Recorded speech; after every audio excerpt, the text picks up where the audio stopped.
بہت سے لوگ کو یہ غلط فہمی ہے کہ اسلام ایک نیا مذہب ہے جو 1400 سال پہلے وجود میں آیا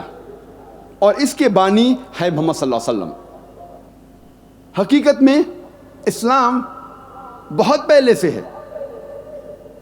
انسان کے اس زمین پر قدم رکھنے سے پہلے، اور اس کے بانی محمد صلی اللہ علیہ وسلم نہیں ہیں، لیکن محمد صلی اللہ علیہ وسلم اللہ کے آخری بھیجے ہوئے پیغمبر، آخری بھیجے ہوئے رسول ہیں۔ اللہ سبحانہ و تعالیٰ فرماتے ہیں سورہ فاطر میں، سورہ نمبر 35 آیت نمبر 24 میں، وَإِن مِّنْ أُمَّةٍ إِلَّا خَلَا فِيهَا النَّذِيرُ، نہیں ہے کوئی بھی امت جس میں